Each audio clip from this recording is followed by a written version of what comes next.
ये है दिल्ली दर्पण। आधे घंटे की बहुत लंबी बहस के बाद जब हमें समझ आया कि जज साहब शायद नहीं मानने वाले, गाय भैंसे मरी पड़ी हैं रास्ते पे, जज साहब गुस्सा भी हो गए इस चीज से। खुशी है, इतनी खुशी है क्या बता, मेरा तो बीपी लो हो रहा था। ठीक ठाक होगी। नहीं, जो ये फैसला हुआ है हमारे हक में हो और हमें इस चीज की बड़ी खुशी है। बेटा तुमने बहुत हमारी सहायता करी, बहुत अच्छी बात है। मैं तो मीडिया का हाथ जोड़ की विनती करूं, आके नहीं करी जाओ हमारी सहायता। दोस्तों, पिछले कुछ दिनों से बलसवा के ऊपर तलवार लटकी हुई थी, जहां पे लोग परेशान थे। पर आज जिस तरीके से एक खुशखबरी कोर्ट के द्वारा दी गई है, पर लेकिन अभी भी वहाँ पे एक रोक है। अब वो क्या रोक है, क्या आदेश है, क्या दलीलें दी, उसको लेकर हमारे साथ खास बातचीत के लिए जो वहाँ पे मौजूद है वकील मैम, पहले तो स्वागत है आपका दिल्ली दर्पण में। Thank you so much, thank you so much. Ma'am, पूरे जितने क्रियाकलाप चला कोर्ट का, उसके बीच में सुना कि आप वहाँ मौजूद है, जो वहाँ भारद्वाज जी जो वकील थे, क्या दलीलें रखी गई, क्या था, उनको मैं चाहूँगा संक्षिप्त में को बताएं क्या बात है। सर, दलीलें तो ऐसी रखी गई कि शुरू के आधे घंटे में सिर्फ हमारे वकील साहब ने कोशिश करी कि डेयरी भी बचे और रिहायशी भी बचे, लेकिन आधे घंटे की बहुत लंबी बहस के बाद जब हमें समझ आया कि जज साहब शायद नहीं मानने वाले, उन्होंने हमें खुद अपनी पिक्चर्स दिखाई कि आपके यहाँ पे डेयरी के नाम पे लोगों के साथ और एनिमल्स के साथ क्रुएलिटी हो रही है। वो इस लेवल की क्रुएलिटी हो रही है कि गाय भैंसे मरी पड़ी हैं रास्ते पे। जज साहब गुस्सा भी हो गए इस चीज़ से कि देखिए ये कैसी मानवता है कि लोग वो जानवरों पे क्रुएलिटी कर रहे हैं। तो हमारी जो पिक्चर थी जज के सामने और कोर्ट के सामने, वो बहुत ही बेकार थी।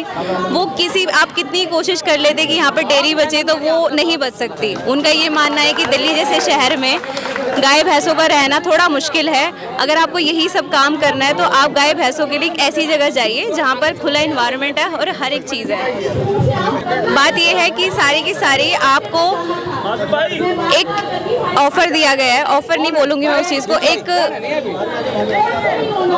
एक मौका दिया गया है कि ठीक है, अगर आपको रिहाइश अपनी रखनी है तो आप अपने मतलब कुछ एफिडेविट्स हैं कुछ लोगों के कि कौन क्या काम कर रहा है, कैसा काम कर रहा है, वो सारे के सारे कोर्ट में दे दीजिए और कोर्ट अपना डिसीजन अभी नहीं सुनाएंगे। अभी ठीक है, खुश हो रहे हैं, अच्छी बात है, होना भी चाहिए। डिमोलिशन से थोड़े टाइम के लिए रुक गए, लेकिन ये है कि अभी तलवार जो है वो लटकी हुई है, अभी क्लियर नहीं हुई हैं चीज़ें। 16 अगस्त की डेट है फिर से, और 16 अगस्त को डिसाइड होगा और हो सकता है शायद अगली डेट में भी डिसाइड हो। जो एक शिकायत थी कोर्ट को कि हम लोग पार्टी नहीं बने और हम लोगों ने अपनी बात नहीं रखी, आज कोर्ट ने हमारी बात सुनी। मैम, जिस तरीके से राहत की बात है कि एफिडेविट है, तमाम चीज़ें हैं, क्या लगता है कि 2 दिन के बाद अगर सबमिशन होगा कि कोर्ट में के आगे फैसले में बदलाव हो सकता है? कोर्ट का कभी भी मानना ये नहीं है कि वो लोगों का घर तोड़े। कोर्ट का जो मुद्दा था वो गाय भैंसों का था और वो ये मुद्दा था कि वो उनको यहाँ रखना ही नहीं चाहते हैं। कोर्ट बस ये देखना चाहती है कि कितने लोग यहाँ रह रहे हैं, कितनों के क्या काम है और जिस पर्पज़ के लिए लैंड दी गई थी उनमें से कितने लोग उस लैंड को उसी तरीके से यूज़ कर रहे हैं। एक होता है कि मैंने आपकी जाके शिकायत कर दी, प्रिंसिपल ने सुन ली। एक होता है कि आपको डायरेक्ट बुलाया जा रहा है कि आपने क्या क्या गलती करी अपनी लाइफ में, तो आपको एक मौका दिया गया है कि आप खुद जाके कोर्ट को बता रहे हो कि मैं यहाँ फलानी जगह रहता हूँ, मैं इस मकान में रहता हूँ, मेरी इतनी दुकानें हैं, या फिर मैं इस घर में रहता हूँ, मैं इतने फ्लोर्स हैं मेरे। तो कोर्ट आपको बुला रही है, एक होता है रिटर्न में, आपको रिटर्न में देना है ये चीज़। अभी तक सिर्फ वबली चल रही थी और जो भी पार्टीज थी वो दे रही थी उन सब चीज़ों को। बलसवा के लिए कोई संदेश बहुत बड़ा है संदेश, साफ सफाई रखो, अच्छे से रहो। ये जो स्वच्छता अभियान है हमारे मोदी जी जो चला रहे थे, वो सिर्फ और एरियाज़ के लिए नहीं थी, वो मुझे लगता है सबसे पहले बलसवा के लिए होनी चाहिए। और प्लीज़ ये मेरी भी रिक्वेस्ट है, साफ़ सफाई रखो। आज शायद साफ़ सफाई रहती या फिर सारी चीज़ें होती तो आज इतनी नौबत हमारे पास ये नहीं आती। सर, कसूरवार आप किसको मानते हो, किसका कसूरवार है, किसे मानते हो? देखो, कसूरवार किसी को नहीं ठहराना। आप मेरे को ऑन रिकॉर्ड ये चीज़ें बुलवाना चाह रहे हो तो ये मेरे प्रोफेशन पे बात आएगी। तो कसूरवार की कोई बात नहीं, जिन्होंने हम पे PIL फाइल करी है, अगर आप उनके नज़रिए से देखो तो वो एक ऐसे लोग हैं जो जानवरों से प्यार कर रहे हैं, वो नहीं चाहते कि जानवरों के साथ ऐसा हो। आप जज की तरफ से देखो, अगर जज भी ये चीज़ बोल रहे हैं कि हो रही है यहाँ पे क्रुएलिटी, गलत हो रहा है, तो कसूरवार नहीं है वो कसूरवार नहीं है। वो चाहते हैं कि ये चीज़ यहाँ ना हो, बस आप कहीं और जाके कर लो। हमारा RWA के एक सदस्य हैं जो लगातार यहाँ पे समर्थन में है। संघर्ष काफी रहा उनका, संघर्ष रहा और आज एक खुशी, एक चिंगारी दिखाई दी है। क्या कहना चाहिए? मेरा नाम सुरेंद्र कुमार बैसला है, मैं बलसो डेरी ए ब्लॉक में रहता हूँ। हम 1976 से यहाँ पे रह रहे हैं और हमारे दादाजी के यहाँ पे प्लॉट अलाउड हुए थे। फिर उसके बाद हमारी फैमिली है बड़ी, हमने यहाँ पे मकान बनाए। आज हमने कोर्ट को यही बताया कि जी हम यहाँ पे रह रहे हैं और 50 साल से रह रहे हैं और हमारी फैमिली और हमारे घर मकान है, हमारे व्यापार है, यहाँ पे हम कहाँ जाएंगे? हमारे छोटे छोटे बच्चे हैं, हमारे जो एजेड पर्सन है वो इस सदमे को बर्दाश्त नहीं कर पाएंगे, हमारे घर है। तो कोर्ट ने हमें सुनने की कोशिश करी है कि हाँ ठीक है, तो हमें अब एफिडेविट में वो चीज़ें हमें यहाँ लिख के हमें देनी पड़ेगी। और मैं पूरे मीडिया का तहे दिल से स्वागत करता हूँ जिन्होंने हमें कवरेज करा, और सभी राजनेताओं का तहे दिल से मैं धन्यवाद करता हूँ जो किसी भी पार्टी से हैं कि उन्होंने हमें पूरा सपोर्ट करा और हमें सुना और हमें सुनने का मौका दिया। कोर्ट ने भी हमें सुनने का मौका दिया है। देखो कोर्ट का डिसीजन तो आना बाकी है, पर यह है कि हमारे यहाँ पे साफ सुथरा हमें एरिया रखना है। ऑलरेडी हमारा साफ सुथरा है, पर अब हमें और ज़्यादा साफ सुथरा रखना है। तो बस यही है कि सफाई ही सब कुछ है। कहीं ना कहीं जिम्मेदारियां बढ़ गई हैं पहले से ज़्यादा। जिम्मेदारियां बढ़ गई हैं, जिम्मेदारी हमें सफाई करनी और सफाई करेंगे और अच्छे से रहेंगे। और बाकी हमारे घर मकान के लिए बोला गया कि भाई तुम यहीं रहोगे। अंकल जी, आप काफी समय से यहाँ पे रह रहे हैं, तो क्या कुछ कहना चाहेंगे इस? नहीं, जो ये फैसला हुआ है हमारे हक में हो और हमें इस चीज़ की बड़ी खुशी है। हम सारे बच्चों से, बड़ों से, हमारे प्रधान जी से, सबकी तरफ से मैं धन्यवाद करता हूँ इन सबका। धन्यवाद। इन बच्चों का जो है, इन्होंने जो बेचारों ने भाग भाग के बड़ी मेहनत करी है, इन बच्चों का सबसे ज़्यादा धन्यवाद। क्या बात है। और आप लोग मीडिया वालों ने भी बहुत मेहनत करी है, जब बुलाया जब आए, इनका भी धन्यवाद। हमारे इस भाई की बड़ा धन्यवाद।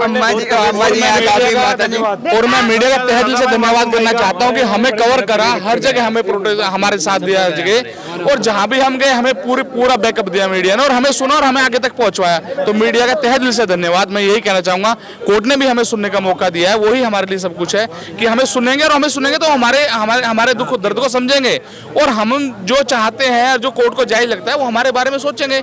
जो कोर्ट का फैसला वो हमारे लिए सर्वोपरि है, हम उसको सब मानेंगे और खुशी खुशी मानेंगे, इसमें कहीं कोई दो राय नहीं है। और हमारे राजनेता ने भी हमें बोला कि सफाई करो और अच्छे से रहो, क्या दिक्कत है? और हम सब अच्छे से यहाँ रहना चाहते हैं और हम अच्छे से रहेंगे। धन्यवाद।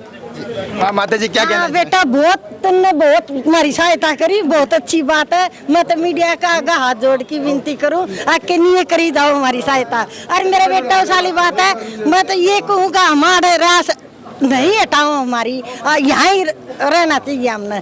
क्यों? साफ सफाई भी हम कराएंगे और करवा भी गए। MCD तो ब्लॉक तो नाली भी साफ ना करते हमारी। हम कर लेंगे, कोई बात नहीं बेटा। माता जी, एक सवाल, जिस तरीके से अब कहा जा रहा है कि आगे वो जिम्मेदारियां बढ़ेंगी और साफ सफाई करने अपने अपने घर का आप सफाई कर लेंगे, हम जमींदार के बेटे हैं।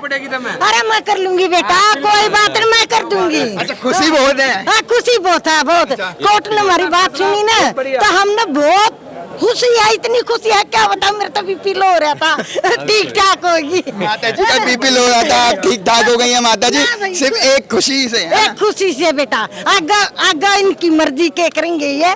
मैं तो निको हमारे अदम होना चाहिए, जो भी बात है ना, हमारे एक में होना चाहिए। आप तस्वीरों में भी देख सकते हैं, यहाँ पे तमाम बलसवा डेयरी के जो लोग हैं वो इकट्ठे हुए सिर्फ उस खुशी को सुनने के लिए कि आगे की कोर्ट ने क्या डिसीजन दिया है और साथ ही उनका क्या कर्तव्य बनता है। ये तमाम बलसवा डेयरी के वो लोग थे जिनके ऊपर एक तलवार लटकी हुई थी, आज वो तलवार कहीं ना कहीं ऐसा लगा है कि उनकी गले से हटती जा रही है, क्योंकि कोर्ट ने नए आदेश जारी किए हैं और नई चीजें जारी की हैं। अब जिस तरीके से इनको 2 दिन के बाद एफिडेविट देना है और उसके बाद 16 तारीख को फिर से सुनवाई है, और इनके लिए काफी अच्छी खुशी की बात है, और धीरे धीरे लगता है कि कोर्ट इनकी बात सुनेगा। अब आगे देखना यह है कि जब इनके एफिडेविट जमा होंगे और 16 तारीख को जब सुनवाई होगी तो उस पर क्या फैसला आएगा। तब तक के लिए बने हैं दिल्ली दर्पण टीवी के साथ, कैमरा पर्सन राज के साथ मैं संजीव। लेटेस्ट खबरों के लिए सब्सक्राइब करें हमारा YouTube चैनल या फिर लॉग ऑन करें www.delhidarpantv.com। खबरों की कवरेज और विज्ञापनों के लिए संपर्क करें।